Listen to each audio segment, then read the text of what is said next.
السلام علیکم ورحمۃ اللہ وبرکاتہ۔ یہ دارالسلام اسٹوڈیو ہے۔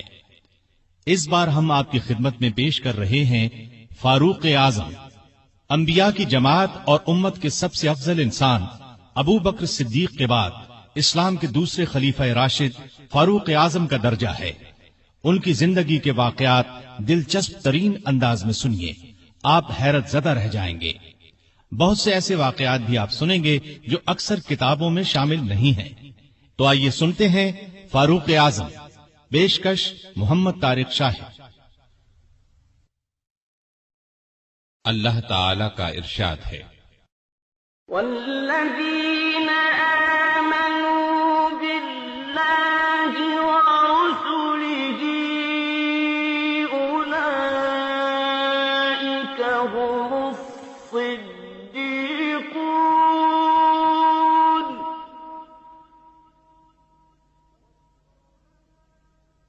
والشہداء عند ربهم لهم أجرهم ونورهم۔ وہ لوگ جو اللہ اور اس کے رسولوں پر ایمان لائے ہیں، یہی تو وہ ہیں جو ان کے پروردگار کے نزدیک صدیق اور شہید ہیں، ان کے لیے اجر اور نور ہے۔ رسول اللہ صلی اللہ علیہ وسلم کا ارشاد ہے، اللہ تعالی نے عمر کے دل اور زبان پر حق جاری کر دیا ہے۔ وہ فاروق ہے جس کے ذریعے اللہ تعالی نے حق اور باطل کے درمیان فرق کیا۔ جماعت اصحاب روشن ستارے ہیں، آسمان پر موجود ستاروں کی روشنی کم و بیش ہے۔ یہی مثال صحابہ کرام رضی اللہ عنہم کی ہے، لیکن ہیں سبھی روشن۔ ان میں سب سے نمایاں، سب سے روشن اور سب سے تابناک بہرحال پہلے چار صحابہ رضی اللہ عنہم ہی ہیں۔ یہی پہلے چار اصحاب خلفائے راشدین ہیں۔ عشرہ مبشرہ میں بھی سب سے پہلے انہی کا نام ہے۔ آج ہم آپ کو انوکھی خصوصیات والے انسان کی کہانی سناتے ہیں۔ اللہ کے رسول صلی اللہ علیہ وسلم نے اپنے 10 صحابہ کا نام لے کر فرمایا تھا، میرے یہ 10 صحابہ جنتی ہیں۔ گویا انہیں دنیا ہی میں جنتی ہونے کی بشارت عطا ہوئی۔ ان میں سے ایک سیدنا عمر فاروق رضی اللہ عنہ ہیں۔ انبیاء کی جماعت کے بعد اور مسلمانوں کے پہلے خلیفہ راشد یار غار سیدنا ابو بکر کے بعد اس دنیا میں سب سے زیادہ فضیلت دوسرے خلیفہ راشد سیدنا عمر فاروق ہی کو حاصل ہے۔ نبی صلی اللہ علیہ وسلم نے ان کے بارے میں اس طرح دعا فرمائی تھی، اے اللہ اسلام کو عمر کے ذریعے سے قوت اور عزت دے۔ ان کے زمانے میں اسلامی حکومت 22 لاکھ مربع میل رقبے تک پھیل گئی۔ بعض موقعوں پر ان کی تائید میں آیات نازل ہوئیں۔ ان کی خلافت کا زمانہ بہترین اسلامی حکومت کا زمانہ تھا۔ اتنے بڑے حکمران ہوتے ہوئے دوپہر کے وقت شہر سے باہر گرم زمین پر کوئی پتھر وغیرہ سر کے نیچے رکھ کر قیلولہ کر لیتے تھے۔ ان کے واقعات اس قدر حیرت انگیز ہیں کہ سننے والے دنگ رہ جاتے ہیں۔ بڑے بڑے طاقتور حکمران ان کے نام سے کانپتے تھے، جبکہ خود ان کا یہ حال تھا کہ جسم پر کھردرا لباس ہوتا تھا۔ آپ یقیناً ان کی زندگی کے انوکھے اوراق پڑھنا پسند کریں گے، لیکن آج آپ پڑھنے کی بجائے سن کر دیکھیں، آپ کو ایک عجیب سا فرحت بخش احساس ہوگا۔ سیدنا عمر فاروق رضی اللہ عنہ ہجری سال شروع ہونے سے 40 سال پہلے 583 عیسوی یا 584 عیسوی میں مکے میں پیدا ہوئے۔ نبی کریم صلی اللہ علیہ وسلم ان سے 13 سال پہلے دنیا میں تشریف لا چکے تھے۔ والدین نے نام عمر رکھا، کنیت ابو حفص تھی، لقب فاروق تھا، یعنی حق اور باطل میں فرق کرنے والا۔ یہ لقب انہیں نبی کریم صلی اللہ علیہ وسلم نے عطا فرمایا۔ حضرت عمر کا سلسلہ نسب 8ویں پشت میں نبی کریم سے جا ملتا ہے۔ آپ نے دنیا میں آنکھ کھولی تو مکے میں قریش کی سرداری تھی۔ یہ قبیلہ اسماعیل علیہ السلام کی اولاد سے تھا۔ قریش کے آگے چل کر 10 کے قریب قبیلے بن گئے۔ ان میں نبی کریم بنو ہاشم سے تھے، ابو بکر بنو تیم سے، اور عمر فاروق بنو عدی سے 10 کے 10 قبیلوں کے سپرد الگ الگ کام تھے۔ مثلاً کوئی خانہ کعبہ کی دیکھ بھال کرتا تھا تو کوئی حاجیوں کو پانی پلاتا تھا، کوئی جھگڑوں کے فیصلے کرتا تھا۔ بنو عدی کے ذمے 2 کام تھے۔ قریش کو کوئی ایلچی بھیجنا ہوتا تو یہ بھیجتے تھے۔ دوسرا کام یہ تھا کہ 2 گروہوں میں جھگڑا ہو جاتا تو بنو عدی کا سردار فیصلہ کرتا تھا۔ بنو عدی کے گھر صفا اور مروہ پہاڑیوں کے درمیان میں تھے۔ عمر یہیں پیدا ہوئے اور پرورش پائی۔ ان کے والد خطاب بنو عدی کے سردار تھے۔ جس زمانے میں نبی کریم صلی اللہ علیہ وسلم نے نبوت کا اعلان کیا، خطاب فوت ہو چکے تھے۔ سیدنا عمر کے بچپن کے حالات کسی کتاب میں نہیں ملتے۔ اتنا ذکر ملتا ہے کہ بڑے ہوئے تو باپ نے اونٹ چرانے پر لگا دیا۔ اونٹ چراتے ہوئے کبھی تھک کر بیٹھ جاتے تو باپ مارا کرتا تھا۔ جوانی کی عمر کو پہنچنے تک لکھنا پڑھنا سیکھ لیا تھا۔ نبی کریم صلی اللہ علیہ وسلم نے جب اعلان نبوت کیا تو قریش میں کل 17 آدمی لکھنا پڑھنا جانتے تھے۔ ان میں عمر فاروق بھی تھے۔ اس کے علاوہ انہوں نے سپاہگری، تیغ زنی اور گھڑ سواری میں کمال حاصل کیا۔ گھڑ سواری کا حال یہ تھا کہ اچھل کر گھوڑے پر بیٹھ جاتے۔ کشتی کا فن بھی سیکھا۔ اونچے قد کے طاقتور آدمی تھے، چوٹی کے کئی پہلوانوں سے مقابلے جیتے۔ شاعر نہیں تھے، اشعار پسند کرتے تھے۔ تقریر کرنے کا ڈھنگ بھی آتا تھا۔ مزاج میں غصہ اور سختی تھی۔ جوان ہونے پر تجارت کا پیشہ اختیار کیا۔ نبی کریم نے نبوت کا اعلان کیا تو ان کی عمر 27 سال تھی۔ اس وقت قریش میں بہت اونچی حیثیت کے مالک تھے۔ مکے کے معزز لوگوں میں شمار ہوتا تھا۔ ان کے بھائی زید بن خطاب، بہن فاطمہ بنت خطاب اور بہنوئی سعید بن زید نے جلد ہی اسلام قبول کر لیا، لیکن عمر اپنے باپ دادا کے مذہب پر سختی سے قائم رہے، ڈٹ کر اسلام کی مخالفت کی۔ مسلمان ہو جانے والوں کو مارتے پیٹتے تھے۔ مارتے پیٹتے 6 سال گزر گئے، لیکن عمر کسی ایک انسان کو بھی اسلام سے نہ پھیر سکے۔ اس دوران میں کچھ واقعات ایسے پیش آئے جن کی وجہ سے وہ سخت الجھن میں پڑ گئے۔ کبھی اسلام کی طرف مائل ہوتے، کبھی مسلمانوں کے خلاف نفرت محسوس کرتے۔ اس کی وجہ یہ تھی کہ رسول کریم صلی اللہ علیہ وسلم کے متعلق قریش کے کافروں نے مشہور کر رکھا تھا کہ وہ جادوگر ہیں۔ اس زمانے میں ایک روز انہوں نے رسول پاک صلی اللہ علیہ وسلم کو حرم شریف کے اندر نماز پڑھتے دیکھا تو وہ آپ کے پیچھے کھڑے ہو گئے۔ اس وقت آپ صلی اللہ علیہ وسلم قرآن پاک کی سورۃ الحاقہ کی بلند آواز میں تلاوت کر رہے تھے۔ اللہ کے کلام نے ان پر بہت اثر کیا۔ انہیں یقین ہو گیا کہ آپ نہ تو جادوگر ہیں اور نہ شاعر ہیں۔ دل میں اسلام کے لیے نرم گوشہ پیدا ہو گیا، لیکن باپ دادا کا مذہب چھوڑنے پر اب بھی تیار نہ ہوئے۔ قاسم بن عثمان کی روایت میں آیا ہے کہ ایک دن طبیعت نے جوش مارا، ارادہ کیا کہ جس ہستی کی وجہ سے وہ الجھن میں ہیں کیوں نہ انہیں ختم کر دیں۔ چنانچہ ننگی تلوار ہاتھ میں لے کر نکلے۔ راستے میں ایک مسلمان نعیم بن عبداللہ مل گئے۔ انہوں نے پوچھا، خیر تو ہے؟ ننگی تلوار لیے کہاں جا رہے ہیں؟ بولے، محمد کو قتل کرنے جا رہا ہوں۔ نعیم نے کہا کہ پہلے اپنے گھر کی خبر تو لیں، آپ کی بہن اور بہنوئی مسلمان ہو چکے ہیں۔ سیدنا عمر الٹے پاؤں بہنوئی کے گھر پہنچے۔ اس وقت ان کے بہنوئی سعید بن زید اور فاطمہ بنت خطاب کے گھر میں رسول اللہ صلی اللہ علیہ وسلم کے ایک صحابی خباب بن ارد بھی موجود تھے۔ خباب بن ارد انہیں قرآن سکھا رہے تھے۔ عمر نے دروازے پر دستک دی تو خباب گھر کے ایک حصے میں چھپ گئے۔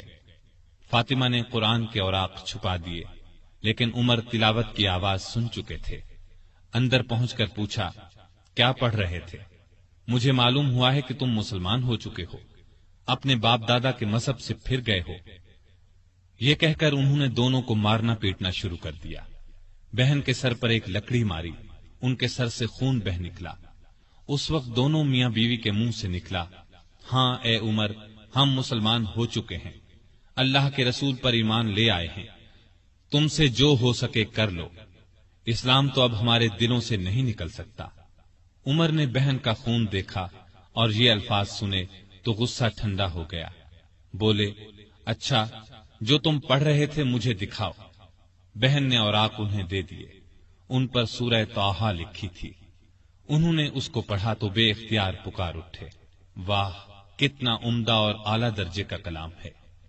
یہ سن کر خباب بن ارد بھی باہر نکل آئے۔ اور بولے، اے عمر، مجھے امید ہے اللہ تعالیٰ نے اپنے نبی کی دعا کو پوری کرنے کے لیے آپ کو چن لیا ہے۔ میں نے کل ہی نبی صلی اللہ علیہ وسلم کو یہ دعا کرتے سنا ہے، الہی ابو جہل یا عمر بن خطاب کے ذریعے سے اسلام کو قوت عطا کر۔ پس اے عمر، اللہ کی طرف آؤ، اللہ کی طرف آؤ۔ یہ سن کر سیدنا عمر فاروق نے کہا، مجھے محمد کے پاس لے چلو۔ نبی صلی اللہ علیہ وسلم اس وقت دار ارقم میں تھے۔ عمر رضی اللہ عنہ خباب بن ارت کے ساتھ کمر سے تلوار لٹکائے وہاں پہنچے۔ دروازے پر دستک دی۔ ایک صحابی نے اندر سے ایک جھری میں سے جھانک کر آپ صلی اللہ علیہ وسلم کو بتایا، باہر عمر تلوار کمر سے لٹکائے کھڑے ہیں، نہ جانے کس ارادے سے آئے ہیں۔ آپ کے چچا سیدنا حمزہ رضی اللہ عنہ بھی اس وقت وہاں موجود تھے۔ یہ بہت بہادر تھے، فوراً بولے، انہیں اندر آنے دو، نیک ارادے سے آئے تو ٹھیک، ورنہ انہی کی تلوار سے ان کا سر اڑا دوں گا۔ رسول اللہ صلی اللہ علیہ وسلم نے بھی فرمایا، انہیں آنے دو۔ چنانچہ دروازہ کھول دیا گیا۔ عمر اندر داخل ہوئے۔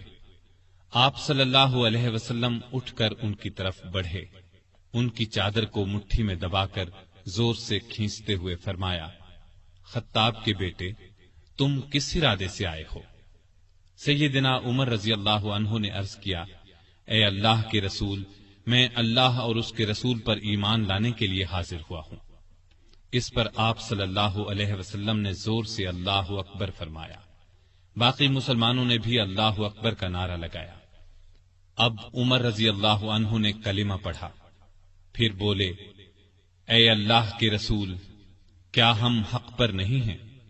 آپ نے فرمایا، اس ذات کی قسم جس کے قبضے میں میری جان ہے، تم لوگ حق پر ہو۔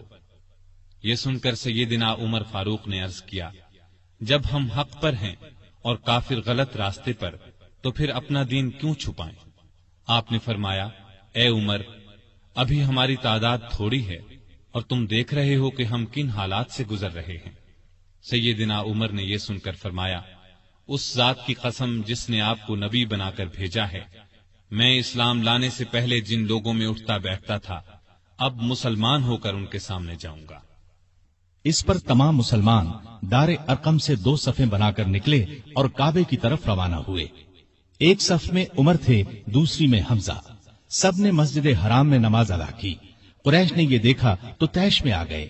اس وقت تو کچھ نہ کہا، جب عمر تنہا نظر آئے تو ان پر حملہ کر دیا۔ انہوں نے بھی ڈٹ کر مقابلہ کیا۔ آخر کافر انہیں چھوڑ کر چلے گئے۔ یہ واقعہ نبوت کے 6 سال پیش آیا۔ ایمان لانے کے بعد 6 سال تک مکے میں رہے، پھر دوسرے مسلمانوں کے ساتھ مدینے کی طرف ہجرت کی۔ ایسے میں کفار کو مخاطب ہو کر فرمایا، میں آج مکے سے جا رہا ہوں، کسی میں ہمت ہے تو مجھے روک کر دکھائے۔ کوئی آگے نہ آیا۔ اس طرح آپ قباء پہنچے۔ پھر نبی کریم صلی اللہ علیہ وسلم اور ابو بکر ہجرت کر کے وہاں تشریف لائے۔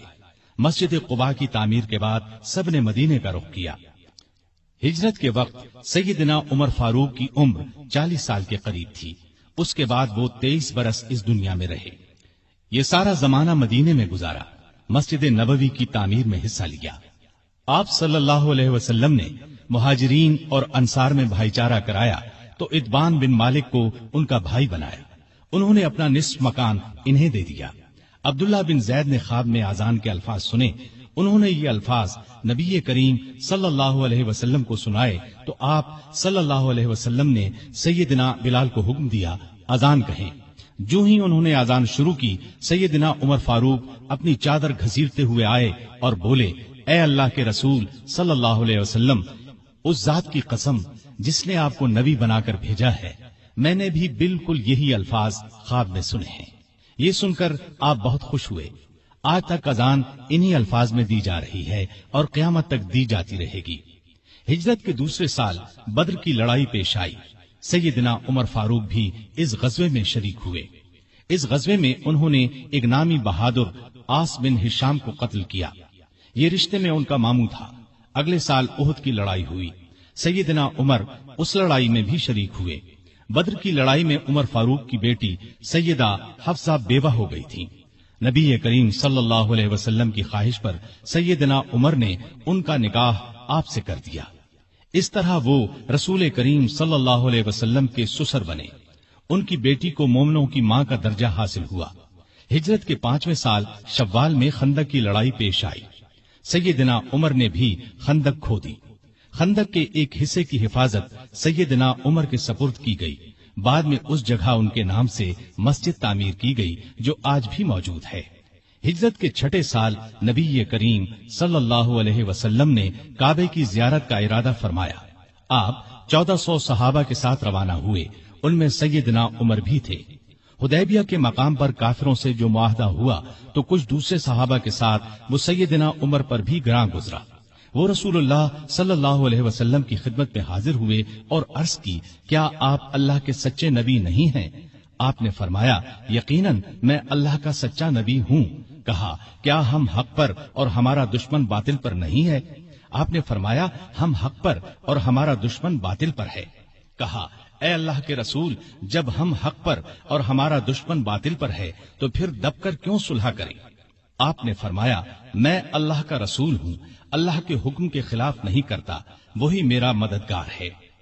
سیدنا عمر پھر ابو بکر صدیق کے پاس گئے اور ان سے بھی یہی کہا تو انہوں نے فرمایا، اے جوان، بلا شبہ نبی کریم صلی اللہ علیہ وسلم اللہ کے رسول ہیں۔ وہ اپنے رب کی نافرمانی نہیں کر سکتے اور وہی ان کا ناصر و مددگار ہے۔ بس ان کی رکاب کو تھامے رہو، یعنی ہر معاملے میں ان کی فرما برداری کرو۔ نبی کریم صلی اللہ علیہ وسلم نے فرمایا، میں اللہ کا رسول ہوں، اللہ کے حکم کے خلاف نہیں کرتا، وہی میرا مددگار ہے۔ تب جا کر سیدنا عمر کو اطمینان ہوا۔ نبی کریم صلی اللہ علیہ وسلم واپس روانہ ہوئے تو سورہ فتح نازل ہوئی۔ آپ نے سیدنا عمر کو بلا کر اللہ تعالیٰ کا یہ ارشاد سنایا کہ ہم نے آپ کو کھلی فتح عطا کی۔ ساتھ ہی آپ نے فرمایا، مجھ پر آج ایسی صورت نازل ہوئی ہے جو مجھے اس دنیا سے زیادہ پیاری ہے۔ سیدنا عمر رضی اللہ عنہ نے حدیبیہ کی صلح کے موقع پر جو گفتگو کی تھی وہ خلوص نیت پر مبنی تھی۔ پھر بھی انہیں تمام زندگی اس بات کا افسوس رہا کہ کیوں انہوں نے اس طرح کے سوال جواب کیے۔ اس کے بدلے میں انہوں نے بہت سے روزے رکھے، کئی غلام آزاد کیے اور بہت سی نفل نمازیں پڑھی۔ ہجرت کے 7ویں سال خیبر کی لڑائی ہوئی، اس میں بھی سیدنا عمر رضی اللہ عنہ شریک تھے۔